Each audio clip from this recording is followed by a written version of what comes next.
जब कोई भी जीव, कोई भी प्राणी प्रभु से अनंत शक्तियां प्राप्त करके इस संसार में आता है,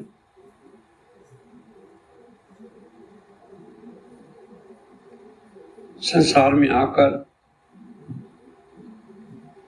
वो धीरे धीरे अपने मूल गुणों से, मूल स्वभाव से विपरीत होने लगता है।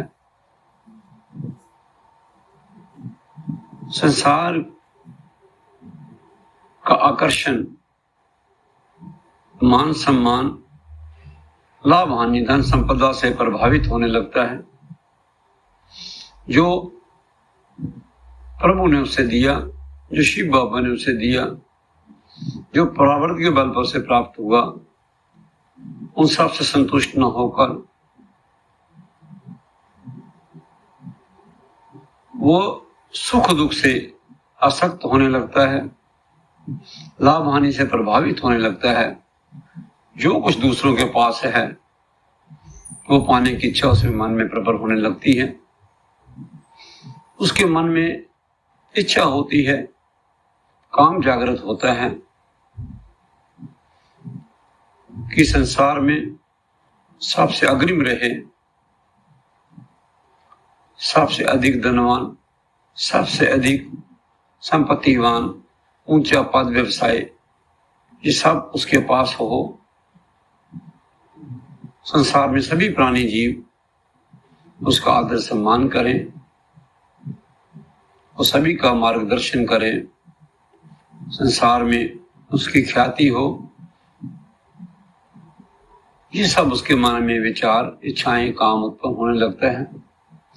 और जब ये सब इच्छाएं वो अपने मूल स्वभाव में रहकर, धर्म के मार्ग पर चलकर, सत्य के मार्ग पर चलकर नहीं पा सकता, तो वो अपने मूल गुणों से भी विपरीत हो जाता है।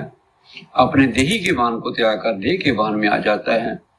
वो किसी भी मूल्य पर ये सब प्राप्त करना चाहता है और इस सब पाने के लिए वो अपना मूल मार्ग भटक जाता है, शिव से दूर हो जाता है, अपने पिता से दूर हो जाता है, देह के भान में आ जाता है।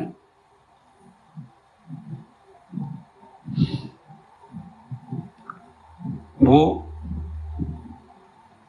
अपने मूल सुख जो हैं, जो प्रभु ने उसे जैसा परिवार दिया है, जैसा माता पिता, भाई बहन, पति पत्नी, संतान, वो सब सुखों की वेलना करके केवल और केवल वो पाना चाहता है जो दूसरों के पास है। सभी मूल सुखों का त्याग करता है। जो प्रभु ने उसे दिया उसको भी न भोग कर और पाने की इच्छा में पूरा जीवन प्रयत्नशील रहता है, शिव से दूर हो जाता है, आत्मा निर्बल हो जाती है, ख्याति के पीछे भागती है।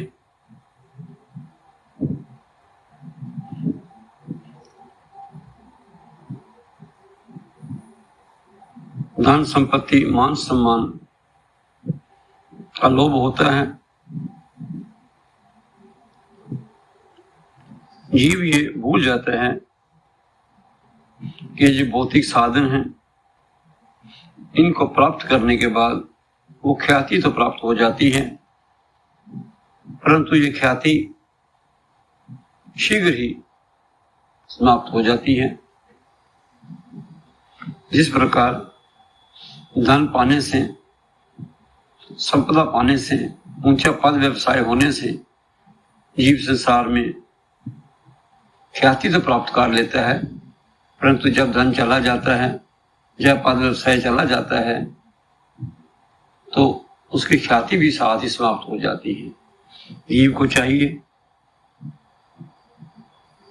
कि संसार में ख्याति पाने के लिए कार्य न करे, कीर्ति पाने के लिए कार्य करे, क्योंकि कीर्ति आत्मा से जुड़ी होती है।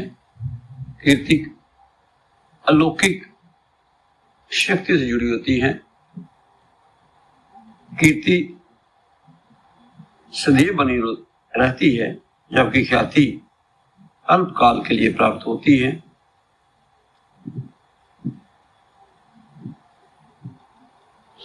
कीर्ति जब कोई जीव प्राणी समाज के हित के लिए, दूसरों के हित के लिए कोई कार्य करता है तो उसे कीर्ति प्राप्त होती है, जो सदैव बनी रहती है। जैसे हजारों हजारों वर्षों के बाद आज भी भगवान कृष्ण की कीर्ति सर्वव्याप्त है। गणेश जी को सदैव स्मरण किया जाता है। कीर्ति अध्यात्म से जुड़ी है, परमार्थ से पाई जाती है। ख्याति धन पद व्यवसाय के समाप्त होते ही समाप्त हो जाती है। हम अपने मूल गुणों में कितना जीते हैं, जीव अपने मूल गुणों में कैसे रहे,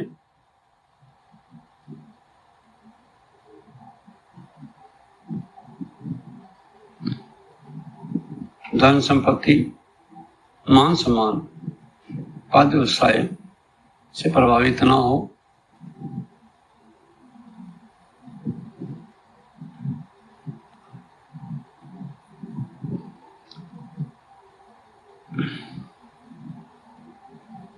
जीव को चाहिए कि सांसारिक सुखों एवं दुखों से प्रभावित न होकर भौतिक साधनों, भौतिक संबंधों, धन संपत्ति, मान सम्मान, पद व्यवसाय के लोभ एवं शक्ति को त्याग दे, क्योंकि मान सम्मान, पद व्यवसाय, लाभ हानि ये सब शरीर से जुड़े हुए हैं और जब तक जीव देह के मान में रहता है तब तक इनसे मुक्त नहीं हो पाता है।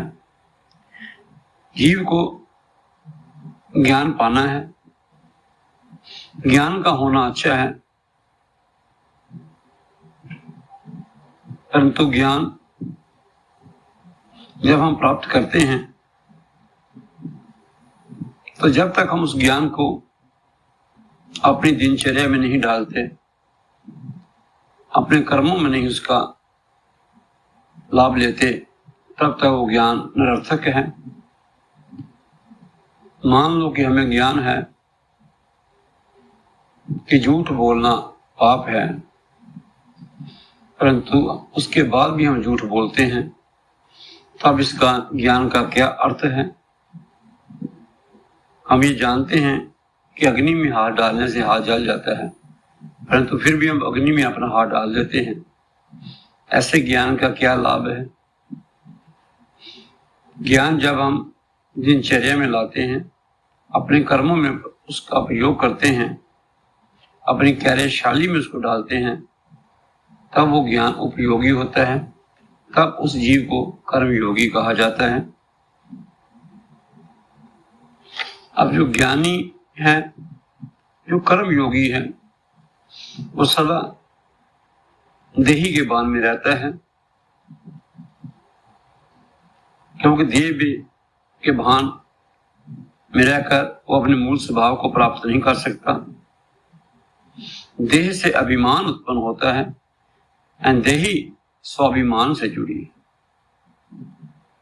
अभिमान का अर्थ है ईगो और स्वाभिमान है सेल्फ एस्टीम। जो हम संसार में आकर प्राप्त करते हैं, जो भौतिक साधन हम संसार में आकर पाते हैं, उनसे अहंकार उत्पन्न होता है, देह का अभिमान उत्पन्न होता है।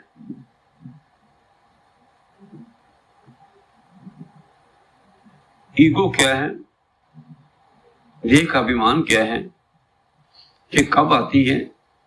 जब संसार में आकर हम कहते हैं कि हम डॉक्टर हैं, हम इंजीनियर हैं, कोई नेता है, कोई अभिनेता है, तो जब हम उस भान में जीवन जीते हैं जो हमने संसार में आकर पाया, तब हमें अभिमान होता है, अहंकार होता है, जो हमें पतन की ओर लेकर जाता है। क्योंकि किताबों का ज्ञान, शास्त्रों का ज्ञान तब तक अर्थ नहीं रखता जब तक हम उसका सदुपयोग नहीं करते। Ego comes out of what we have acquired in this world. जब संसार में आकर हमने अपने कृत्यों से पाया है, वो उससे अहंकार की उत्पत्ति होती है, उसे हम ईगो कहते हैं। जो आपकी स्वाभिमान सेल्फ स्टीम है, जो वो हमें देही के भान से आती है। जैसे हमारा मूल स्वभाव है सत्य बोलना, शांत रहना, किसी भी कंडीशन में, किसी भी स्थिति में हमें क्रोध ना आए, अशांत मन ना हो हमारा, वो हमारा मूल स्वभाव है। जब कोई कहता है कि मैं अपने मूल स्वभाव से समझौता नहीं कर सकता, मैं सत्य को नहीं त्याग सकता, तो ये स्वाभिमान है, क्योंकि ये आत्मा से जुड़ा हुआ है। इसको आत्म सम्मान भी कहा जाता है। ये सेल्फ स्टीम है। जब हम अपने मूल गुणों से समझौता नहीं करते, जब हम अपने मूल गुण छोड़ने के लिए हम तैयार नहीं होते किसी भौतिक लाभ के लिए, तो ये स्वाभिमान कहा जाता है। देह के बाण को त्याग कर हमें देही के बाण में आना है। हमें आत्मा अपने आप को मानकर चलना है। मैं आत्मा हूं, मैं शरीर नहीं हूं। जिस प्रकार हम अपने इस भौतिक मकान से, घर से जब हम कहीं जाते हैं, दूर होते हैं अपने घर से, तो घर का स्मरण हमें सदैव आता है। हमारे मन में सदैव घर की छवि बनी रहती है। हमें ध्यान आता है हमारा घर कैसा होगा, हमारे परिवार वाले कैसा। हम घर में सीसीटीवी स्पाई कैमरा लगाते हैं ताकि हम अपने घर के साथ जुड़े रहें। इसी प्रकार जो हमारा मूल निवास है, जो शिव धाम है, जो परम धाम है, जहां से हम थोड़े समय के लिए धरती पर आए हैं, अपने प्रारब्ध को भोगने, अपना पाठ प्ले करने, जो थोड़े समय के लिए हम धरती पर आए हैं, हमारा स्थायी घर शिव धाम है। हमें उस शिव धाम की, अपने घर की याद अपने अंदर बनाई रखनी है। अब शिव धाम में, अपने मूल निवास में तो हम स्पाई कैमरा, सीसीटीवी कैमरा लगा नहीं सकते हैं। ये कैमरा क्या है? हमें मन के अंदर सीसीटीवी कैमरा लगाना है, क्योंकि हम शिव धाम में तो कैमरा नहीं लगा पाएंगे। हमें अपने मन के अंदर सीसीटीवी कैमरा लगाना है। वह ये है कि अपने मन के तार शिव बाबा के साथ जोड़ने हैं। मान लो हम मोबाइल को चार्ज करते हैं, जब तक मोबाइल का प्लग हम इलेक्ट्रिक सॉकेट में नहीं लगाते, तब तक मोबाइल चार्ज नहीं होता, शुरू नहीं होता चार्ज होना। अब हमें वीडियो देखना है। अगर हम वीडियो देखना चाहते हैं तो जब तक हमारा मोबाइल पूरी तरह चार्ज नहीं हो जाता, हम वीडियो नहीं देख पाते। हमें इसी प्रकार अपने मन को चार्ज करना है, फुली चार्ज करना है अपने मन को। वो कैसे होगा? अपने पिता और अपने मूल घर से जुड़ना है। हमें अपने मन को चार्ज करने के लिए मन में निरंतर अपने पिता शिव बाबा की याद बनाकर रखनी है। हर घड़ी, हर पल, हर श्वास के साथ हमें शिव बाबा के साथ जुड़ना है। इस प्रकार निरंतर प्रभु की याद से, शिव नाम का मनन चिंतन करने से, अपने हृदय में शिव की छवि, ज्योतिर्लिंग जो इस संसार का आधार है, उसको अपने मन में निरंतर ध्यान करने से हम पूरी तरह से, हमारा मन चार्ज हो जाएगा। जब हमारा मन पूरी तरह से चार्ज हो जाएगा, तब हम उस प्रभु से, अपने पिता से जुड़ सकते हैं। तब हमारा सीसीटीवी कैमरा, स्पाई कैमरा जो अपने मन में हमने लगाया है, वो चलना लग जाएगा। तब हमें निरंतर शिव का छवि दिखाई देने लग जाएगी। तब हमें अपने घर का दृश्य हमारी आंखों के सामने आने लग जाएगा।